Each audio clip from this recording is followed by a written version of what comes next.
This is the N514 group presentation on reverberation and distortion. What is reverberation? Well, according to the Williams and Webster text, reverberation is often confused with echo or delay, but it really is different. Rather than combining wet and dry sound in a delay state, reverb recreates the acoustical properties you experience as a listener in a closed space. The effect tries to simulate the properties of a live audio as it is heard bouncing around the room from walls, ceiling, floor, and the source itself. When you record live audio into the computer or import sound from another source, it may lack a sense of depth or warmth that you have come to expect in a live concert. Reverb adds subtle touches to recreate this sense of reality. How can it be used? Adjustments in reverb amount, room size, and liveliness relate to how filters work to different parts of the spectrum. When we hear live sound sources, they are perceived alongside the acoustic properties of the surrounding environment. The reverb effect is therefore used in recordings to recreate those acoustics for the listener to experience. How reverb is used in music. As recording fidelity improved and studios started recording people in acoustically deadened spaces, sound engineers began to use both natural and artificial sources of reverb to add depth to recordings. Reverb effects recreate the liveliness of a space with those reflective surfaces to add richness and decrease harshness. Reverb can change the perceived harmonic structure without altering the pitch, and it can mask imperfections in the performance. Common reverb effects. Reverb chambers are dedicated spaces used to create a natural reverb using a speaker and microphone. Often used in guitar amplifiers, spring reverb captures spring vibrations with a metal spring that is attached to a transducer and a pickup. On a larger scale, plate reverb works similarly to spring reverb, but rather than using a spring, a large plate of sheet metal is used. The reverb time can be adjusted using a damping pad. Digital reverb is created using various signal processing algorithms. These algorithms can be used with a delay circuit to create echoes, or they can be used in a more advanced generator that simulates real room dimensions and absorptions. Well, here I will introduce a little about distortion. Distortion exists in the world for both for video, audio, and also for the graphic. Here is audio sound distortion. Distortion is about the change of any original signal, alternate waveform, created by deformation to waveform. Distortion is degradation of the signal. Distortion also have several types of distortion, such as amplitude distortion, which is the change of amplitude of different frequency, and equal amplification of a rarity frequency component of signal. Phase distortion is also change the phase of different frequency, change the relationship between harmonic components of complex waves.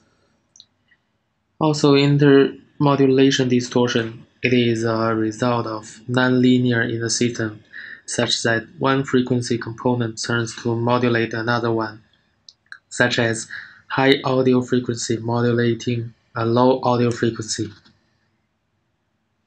While the distortion is most caused by clipping, harmonic distortion, power supply limitations. It can be unwanted or used as a musical effect in the music. Actually, distortion often used in music, such as it can create desirable distorted tones by compressing the peak of instrument's sound wave. Distortion is most used, can be categorized as overdrive, distortion, or fans. We usually we could usually hear the distortion or distortion effect in rock and roll, but also we can hear the effect in jazz, country, or blues. Distortion also have some common effect, like the early distortion effect created by the guitar amplifiers. The distortion effect pedal used transistors to create distortion. During the 60s to 70s, the most commonplace is a favorable distortion. It's created that produce a unique harmonic response by overdriving the power valves in guitar amp. Well, with the technology developing now, the digital amp modeling become popular distortion source. It is using digital source signal processing.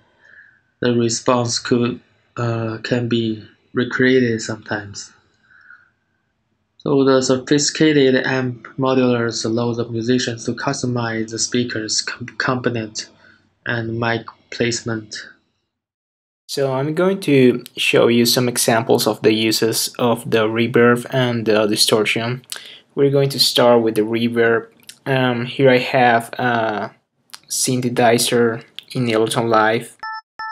It has a very nice sound, as you can hear, but it's a little bit dry. It doesn't have that much life to it. So what I'm going to do is to use the reverb to to get a better sound. Right now you can't hear the effect because the dry wet knob is turned all the way down. So if I turn it up a little bit, you can hear the immediate difference that the effect makes on the sound.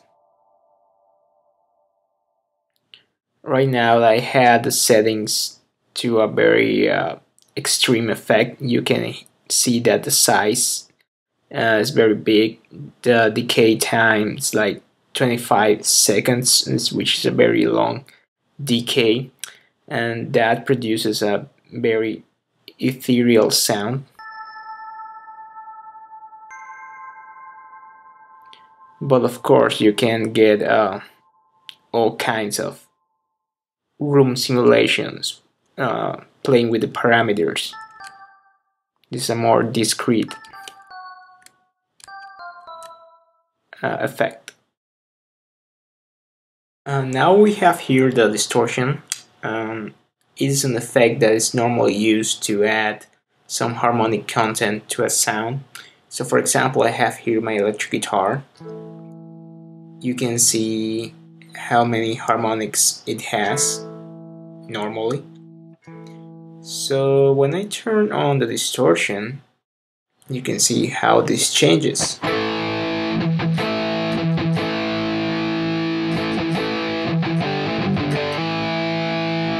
You can see that there are now much more harmonics to the sound.